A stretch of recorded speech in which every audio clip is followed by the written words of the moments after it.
Welcome to Drive the Daf, clear, structured explanation of the daily daf in 20 minutes. You can even follow in the car. Yoma Daf Dalit is primarily about a machlokes between Rabbi Yochanan and Reish Lakish regarding what is the source of the halacha that the Kohen Gadol has to be set aside, has to be isolated from the rest of the congregation and from his wife for the 7 days before he performs the avodah of Yom Kippur. They have differing sources as to the source of that halacha. The Gemara will explain a bit of the conversation between them and then bring a brisa that clearly supports each one. The Gemara will analyze the brisa of Rabbi Yochanan and the brisa of Reish Lakish and then teach us another detail about their machlokes. So what is the machlokes? We know that the halacha is that the Kohen Gadol has to be separated in the Lishkas Parhedrin, a special room in the Azara, for the 7 days preceding the avodah of Yom Kippur. What is the source for that? So according to Rabbi Yochanan, that is learned out of the Shivas Yimei Miluim, the 7 days in which Aaron had to be separated from everybody else before he performed the inaugural service for the Mishkan. According to Reish Lakish, it's not learned from there at all. It's learned from the 6 or perhaps the 7 days in which Moshe was separated from everyone before he went up to Shemayim to receive the Torah from Hashem after Maimon Har Sinai. Now, the Gemara says that, first of all, there is a kasha that Rav Yochanan asks on Reish Lakish. Rav Yochanan says, we know that one of the halachos of the Kohen Gadol before Yom Kippur is that we sprinkle paraduma water on him all 7 days that he is set aside. All the 7 days of his isolation, we sprinkle the water on him from the various different chatois, from the various different paradumas that there are. Machlokes Rishonim, either we save from all of them and we use them all just in case one of them had a psol, or some of them had a psol, at least one of them should be okay, or we use the one that we saved for this purpose from the days of Moshe Rabbeinu. But we put paraduma water on him so that if any of the days are the days in which he was supposed to be sprinkled as part of Tahara, then he will be Tahar, and the avodah that he does in Yom Kippur will be okay. Now, where do we learn this halacha you're supposed to sprinkle on him from? Now, according to me, says Rabbi Yochanan, that we learn the entire halacha of separating him from everybody from the Shivas Yimei Miluim during the Shivas Yimei Miluim. He was also sprinkled those 7 days, so that's a perfect source. According to you, Reish Lakish, there was no sprinkling in Har Sinai. There was no sprinkling when Moshe Rabbeinu was set aside from everyone else to receive the Torah. So what's the source for that halacha? So Reish Lakish says, according to you, it's no good either. According to you, you should be sprinkling blood. Aaron had blood sprinkled on him during the Shivas Yimei Miluim. The Kohen Gadol has water sprinkled on him. So that, Rabbi Yochanan says that's not a kasha. As we're about to see in the brisa, the water today takes the place of the blood that was then. But according to you, why are we sprinkling? So Reish Lakish answers that no, it's not part of the halacha that we learn from Har Sinai. It's not part of the halachos of setting him aside. It is an extra precaution that we take. We want to make sure that he's tar. We don't know that he's tamei, but just in case he is, we want to make sure, and therefore we go ahead and we sprinkle water on him, and we do it every day just in case he became tamei somewhere along the line, and it's counts as the 3rd and the 7th, depending on what the calculation may be as to when he became tamei. All right, now the Gemara says that there's a brisa explicitly that says like Rabbi Yochanan, and this brisa spells out a lot of things that Rabbi Yochanan holds very clearly as part of the source for the halacha that the Kohen Gadol has to be set aside. And the brisa says as follows: it says that there are 2 sources for the halacha that you set the Kohen Gadol aside before the avodah Yom Kippurim. One is a pasuk describing the avodah of Yom Kippur, and it says Bizos Yovei Aaron el Kodesh. Bizos. With this, Aaron should come to the Kodesh HaKadoshim in order to do the avodah. What is with this? This refers to the thing that we were discussing. What were we discussing? The Brisa says we're discussing the Shivas Yimei Miluim. Whatever we said during the Shivas Yimei Miluim, that's what he needs to do in order to approach and do the avodah on Yom Kippur. What specifically? Just like during the Shivas Yimei Miluim, he had to be isolated for 7 days, and he had to serve for 1 day. Also on Yom Kippur, he has to be isolated for 7 days previous and serve for 1 day. Just like with the Shivas Yimei Miluim, Moshe stood and he taught him all the halachos that he needs to know during the 7 days. During the 7 days that the Kohen Gadol is separated before Yom Kippur, there are 2 Talmidei Chachamim who are Talmidim of Moshe Rabbeinu. That means that they're not Tzedukim. They also stand and they teach him all the halachos that he needs to know all 7 days so that he should do the avodah of Yom Kippur correctly and properly. Now, says the Brisa further, there is also an additional source for this, and that source is from the pasuk discussing the Shivas Yimei Miluim, where it says there specifically, it says the word lasos and the word lechaper, as we've seen on previous dafim. Those words are referring to the avodah of the Kohen Hagadol before Yom Kippur, and the special avodah of the Kohen is going to do the paraduma. Both of these need to be set aside and need to be separated. The Kohen Hagadol before Yom Kippur is put in the Lishkas Parhedrin.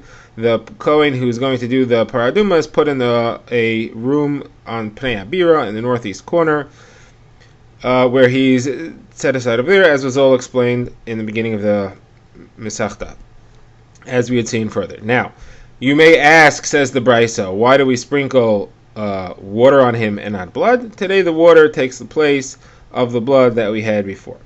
Now the Gemara says two questions. First of all, we had a drasha based on bezosi of Aaron al Kodesh. What do you mean? Bezos is not an extra word. How can you make a drasha from there that he should do the things which were done in the Shivas Yimei Milum? It's not an extra word. Bezos is saying he has to bring special karbanos. He has to bring a par ben bakar and a chatos. He has to bring a par as a chatos and an ayal as an ola. So Gemara says yes, correct, but it should not have said bezos. Bezos is a feminine form. The par and the ayal are both males. They should have said bezeh, or should have said be'ele, both male forms. It should not have said bezos. Bezos is a feminine form. That's to refer to the Shivas Yimei Milua. Now, the Gemara now asks, why do you need two sources? Why do you need the source of bezosi of Aaron al Kodesh and also the source of the psukim in the Shivas Yimei Milum that says lasos and lechaper? Why do you need both of them? So the Gemara explains you need both because you may think, if you only had one source, you would think that all these halachas only apply to the first time that the avodah of the Kohen Gadol Yom Kippur is performed. How do you know that it applies every time? That's why you need two sources, one for the first time and one for every following time that occurs afterwards. This is the brayso that it says explicitly like of Yochanan. The Gemara now brings a brayso in which it says supports Rish Lakish, and it shows that the source of the isolation of the Kohen Hagadol comes from Moshe Rabbeinu being isolated before he goes up to Shemayim to receive the Torah. Now, the Gemara brings the brayso, but it actually is a machlokes between Rabbi Akiva and Rabbi Yossi Haglili, how you interpret the psukim, at least one pasuk with a number of phrases describing Har Sinai. What do each of the phrases mean? Many different machlokes in how you read this. And one of the opinions of Yossi Haglili will support this approach of Rish Lakish. So first of all, what's the pasuk? And then let's go through the machlokes step by step. The pasuk says, "Vayishkon klad Hashem al Har Sinai," and the glory of Hashem rested on Har Sinai. Vayichaseyu ha'anon sheishes yamim, and the cloud covered it or him, could be read either way, for 6 days. Vayikra Moshe b'yom hashvi, and he called to Moshe from the seventh day, meitoch ha'anon, from within the cloud. So here you have all these phrases. The cloud was resting on Har Sinai, something was covered, we don't know what, for 6 days, and Hashem called to Moshe on the seventh day. So let's go through the chronology step by step. We know that Klal Yisrael arrived at Har Sinai on Rosh Chodesh Sivan, the first day of the month of Sivan. Now, there's a machlokes between two Tanaim, Rabbi Yossi, not Rabbi Yossi Glili, Rabbi Yossi and a Tanakama, as to what day Maimon Har Sinai happened. Was it on the 6th of Sivan, or was it on the 7th of Sivan? This is a machlokes in Maseches Shabbos. The Gemara there goes through the details as to how that machlokes is explaining what the sources are. But based on that machlokes, we have this machlokes between Rabbi Yossi Haglili and Rabbi Akiva. Rabbi Yossi Haglili says as follows. He says that the Torah was given on the 6th of the month of Sivan. Since the Torah was given on the 6th of the month of Sivan, what happened when it says that Moshe Rabbeinu was called on the 7th of the month of Sivan? That's after the Torah was given already. So it must be that he was called to go up the mountain and receive the rest of the Torah. The Asar Sedibros were already said on the 6th of Sivan, when Klal Yisrael all stood at Har Sinai and heard Hashem speak. And then on the 7th, Moshe Rabbeinu called him, and only him, nobody else heard. He called him and said, come up the mountain, and you will receive the rest of the Torah. So that's what this pasuk is referring to. That being the case, what's happening here is that he's being called up the mountain. This is after Har Sinai. That means this entire pasuk is after Har Sinai. So that means that this entire 7-day period here, you have the 6 days of the cloud covering something, and on the 7th day Moshe is called. That's all after Har Sinai. So Rabbi Yossi therefore holds as follows. This entire pasuk is after Har Sinai. On the 7th day Moshe Rabbeinu went up the mountain. The cloud covered not it, the cloud covered him. and he was there for 7 days isolated, for 6 days covered by the cloud, and on the 7th day he went up to Shemayim and he received the Torah, and Hashem called him Vayikra al Moshe. So it says as follows. Let's read it. The cloud rested on Moshe Rabbeinu. The Hashem's glory rested on Har Sinai. Moshe was covered by a cloud for 6 days. On the 7th day, this is already the 13th day of the month of Sivan, because it is 7th day after Maimon Har Sinai, which was on the 6th. On the 7th day after that, Moshe Rabbeinu went up to Shemayim and he received the rest of the Torah. So you see here that Moshe Rabbeinu was isolated for 6 days before he went up to receive the Torah. This is the source, and this is what Rish Lakish says. This is the source of the halacha that a Kohen Gadol before Yom Kippur has to be isolated for 7 days, and we've seen the discrepancy between the 6 days and the 7 days that's been discussed in the Gemara previously. Now, Rabbi Akiva learns this entire thing differently. He says, no. The Torah was given on the 7th day, and therefore when it says he called to Moshe on the 7th day, it's talking about when the Torah was given on Har Sinai, when the 10 Commandments were announced. That's the calling. And when he called to Moshe, he didn't just call to Moshe. He called to Moshe, and all of Klal Yisrael heard. The reason that it says he called to Moshe was to give kavod to Moshe, to show the importance of Moshe Rabbeinu's nevuah. So he called to Moshe, and everybody's listening. Everybody stood together. Everybody was there. He was calling to them all. Moshe was just singled out for kavod. That was on the 7th of the month of Sivan. That is when Maimon Har Sinai happened. So the 6 days that the pasuk is describing, where the cloud is covering something, was all the 6 days from Rosh Chodesh until Maimon Har Sinai, which is on the 7th day. So for the first 6 days of the month of Sivan, that's what this pasuk is referring to. It's not referring to, like Rabbi Yossi Aglili says, after Maimon Har Sinai. It's referring to from Rosh Chodesh to Har Sinai. Now, during that time, the other psukim clearly describe Moshe Rabbeinu went up and down the mountain a couple of times to relay HaKadosh Baruch Hu's warnings to Klal Yisrael, and Klal Yisrael's promises to accept the Torah. So he was not sequestered. He was not isolated. He was going back and forth. So there was no isolation. That's what happened during these entire 6 days. Now, when the cloud covered something, it says, that's not talking about Moshe. Moshe wasn't covered. He wasn't hidden. He was going up and down. And it's referring to the cloud was covering Har Sinai itself. So, therefore, according to Rabbi Akiva, the order of events is as follows. On Rosh Chodesh, they arrived at Har Sinai. For the next 6 days, the cloud covered the mountain. Moshe Rabbeinu went up and down the mountain, not isolated, relaying messages back and forth between HaKadosh Baruch Hu and Klal Yisrael. On the 7th of the month of Sivan, Maimon Har Sinai happened. Hashem called to Moshe. He called so that everybody could hear. He said the 10 Commandments, and then immediately following that, on the same day, the 7th day of the month, he went up to Shemayim to receive the rest of the Torah, and there was no period of isolation, and therefore this does not support Rish Lakish. There is no period that you could learn from to the Kohen Gadol before Yom Kippur being isolated. Now, the Gemara adds 2 more opinions here. The Gemara says that the opinion of Rabbi Nosson agrees with Rabbi Yossi Aglili that there was a 6-day period, but he says that the 6-day period was not to isolate him. The 6-day period was in order to get all food and drink out of his system, so that he could be like one of the Malachei Sharas, he could be like one of the angels when he goes up to Shemayim. Ramasya ben Charash says very similarly, but there was a different purpose for isolating him for 6 days, and the purpose was in order that the Torah be given with fear and awe and quaking and sweating, that it should be with tremendous importance and dramatic presentation. Like the pasuk says, Ifdu es Hashem b'yira, serve Hashem in fear, v'gilu barada, and rejoice in trembling. What does gilu barada mean? The Gemara explains. Rabbi Masna says, in the place of gila, that's where rada should be. In the place of joy, there should be trembling. You should have joy and trembling at the same time. So these 2 opinions hold that the chronology is like Rabbi Yossi Aglili says it, but not that you can learn from there to any Kohanim on Yom Kippur or anything like that. So this is how the Gemara explains the Brisa. Now the Gemara says a kasha on Rabbi Yossi Aglili. We know it's a clear Mishnah that 40 days after Moshe Rabbeinu, that 40 days after Har Sinai, Moshe Rabbeinu came down with the luchos and he broke them, and that was Shavashu b'Tammuz, the 17th of the month of Tammuz. Now, according to Rabbi Akiva, that makes a lot of sense. This entire event happened, Har Sinai happened on the 7th of the month of Sivan. That leaves you 23 days until Tammuz, plus another 17 days in Tammuz, is a total of 40 days. It was 40 days later, it was the 17th of Tammuz that it all happened, right? Using half a day of the 7th day and half a day of the 17th to get to an exact 40 days. According to Rabbi Yossi Aglili, however, it doesn't work out. He didn't go up the mountain until a week after Maimon Har Sinai. That means that the 40 days end a week later. So that means that Moshe Rabbeinu didn't break the luchos on the 17th of Tammuz. He broke it on the 23rd of Tammuz.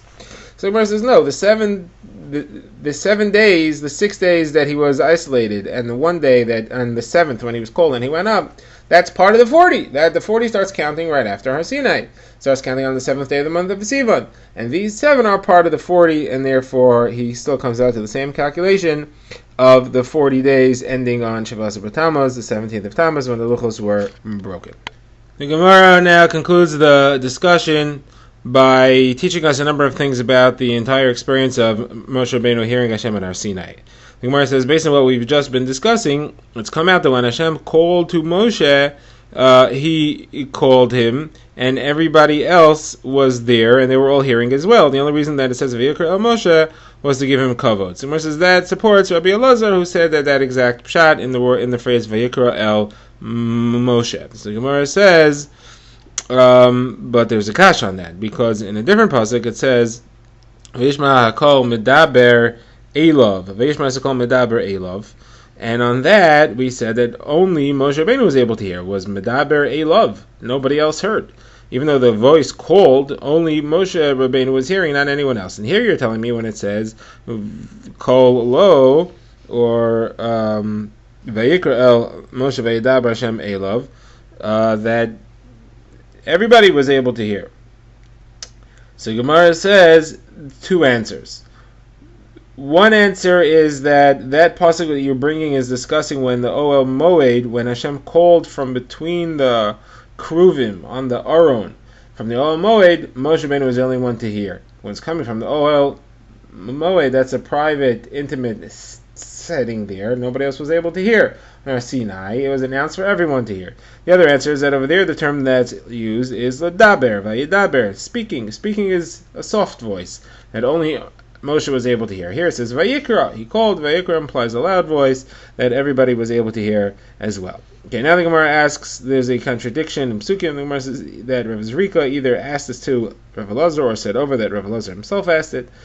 Did Moshe go into the Oel Moed or not? There was a cloud over the Oel Moed. So one pasuk says, he couldn't go in because the cloud was on it. But a different pasuk says, that Moshe went into the cloud. So which is it? So the Gemara gives two answers again. The Gemara says one answer is that he couldn't go in, but Hashem grabbed him and pulled him in. The other answer is that a path was cut for him through the cloud. Like it says, it says Besocha Anan. He went to Besocha Anan. The word Besocha Anan is reminiscent of the term Besoch Hayam, when Klal Yisrael went into the water of the Yam Suf. It says Besoch Hayam. Just like over there, a path was cut through them through the water. Here, a path was cut through Moshe through the cloud. All right. Next, the Gemara notices that when Hashem calls to Moshe, he doesn't just start speaking to him. It says first Vayikra El Moshe. First he calls him, and only then does he speak to him. He doesn't just jump right into speaking to him. So the Gemara says this is Derech Eretz. You should not just start talking to somebody. You should call to him and say, "Can I talk to you now? Are you available?" And only then, when the person has agreed, should he actually start the conversation. The Gemara quotes two people who brought this Limud or Chanina. Also says you should not call somebody. You should not just start speaking to someone. You should call him first.